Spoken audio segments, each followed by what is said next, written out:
अच्छा, तो कैसे इतना बढ़िया हो गया। सबसे पहला हमको किसी चीज़ का भी सॉल्यूशन, जैसे मेरे को स्टिकी एनीथिंग का डिज़ाइन बनाना था, तो हम उसको डिज़ाइन बनाने से पहले एक तो हम फंडामेंटल्स पे लाएँ कि फंडामेंटल्स प्रिंसिपल्स के अकॉर्डिंग मेरे, और फिर हम उसको अपना ऑटो सजेशन बताएं कि इस जगह में ऐसा यूज़ करना है।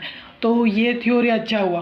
फंडामेंटल्स एंड प्रिंसिपल्स बताएं कि इस पैटर्न के अकॉर्डिंग मेरे को नेक्स्ट जवाब चाहिए, फिर अपना हम लिख दिए, वो भी क्लियर कट टू कट लिख दिए, और इसको हम डिज़ाइन का ही मेंटर बनाए थे, तो हेल्प हो गया। तो किसी भी प्रॉब्लम, किसी भी आंसर को पूछने से पहले वो पैरामीटर सेट कर दो, लेवल सेट कर दो, उसके बाद बनाओ। ऊपर ही आ रहा था खाली। तो हम बोल रहे हैं ना, काफ़ी है उतना। ठीक है। और फिर हम वो 2 आंसर मिल गया था, तो थोड़ा सा हम बायस्ड हो गए कि हमको सीधा सॉल्यूशन पे दे दो, तो सीधा सॉल्यूशन पे भी दिया कि प्लगइन यूज़ करो, कोई दिक्कत नहीं है। वो अपना बता दिया कि रिसर्च करना, ये भी अच्छा है क्योंकि यहाँ पर भी अपना पैरामीटर्स लेवल रखा था, क्योंकि रिसर्च बोला था, और रिसर्च में भी क्या क्या चीज़ मेरे को ध्यान में रखना है वो भी ये बताया। अगर हम इसको डायरेक्ट ही प्लगइन का पूछते तो ये क्या क्या चीज़ को मेरे को ध्यान में रखना है वो नहीं बता पाता। तो ये भी इम्पोर्टेंट है कि क्या चीज़ हम लोगों को उसको ध्यान में रखवाना है, उसको भी हम लोग ऊपर लगा सकते हैं, तो ये हेल्प होगा।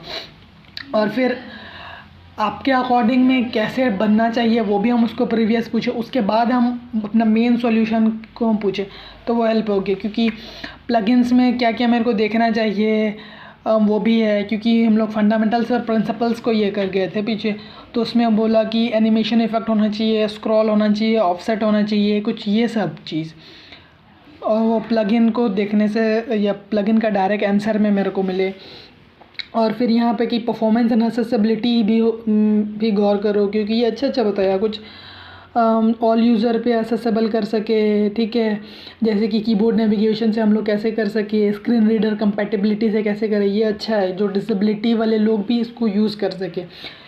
और ये आंसर भी मेरे लिए बहुत सूटफुल है, क्योंकि फ्रीलांस हम पूरे वर्ल्ड के डेवलप में मार्केट पे जाने वाला है, तो ये भी इम्पोर्टेंस है।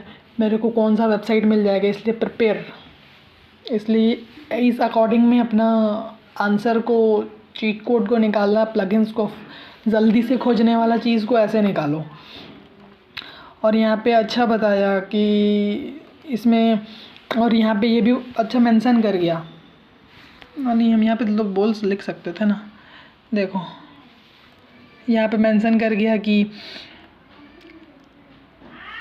विदाउट एक्सटेंसिव कोडिंग नहीं के अकॉर्डिंग कैसे हम लोगों को डेवलपमेंट वर्क करना है, क्या क्या ध्यान में रखना है, ये भी अच्छा है।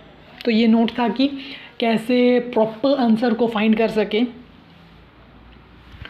तो ये वीडियो नोट था कि कैसे हम लोग प्रॉपरली आंसर को फाइंड आउट करेंगे, या फिर कोई भी सॉल्यूशन को हम लोग आस्क करेंगे। इसमें 3 फ्लो में किया, अगर हम लोग की टेकअवेज लेते हैं। सबसे पहला उसका पैरामीटर्स एंड लेवल सेट कर गए, करने तो नहीं वाले थे लेकिन हो गया, पैरामीटर्स और लेवल।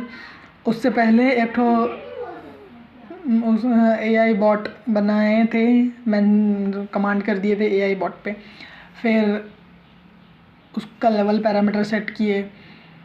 ठीक है, फिर अपना बताएं कि क्या ऑटो सजेशन से और किसके अनुरूप में हम लोगों को मैश करके कॉम्बाइन करके चाहिए सॉल्यूशन। और थर्ड में हम उससे प्रॉपर पूछे कि हम एग्जीक्यूट करने वाले हैं, ऐसा हम इस पर एक्शन लेंगे तो कैसा होगा। तो जो तीनों का आंसर में बहुत रिफाइनमेंट मिलेगा, और इसी वे में हम लोगों को प्रॉपर ऑर्डर में निकालना है।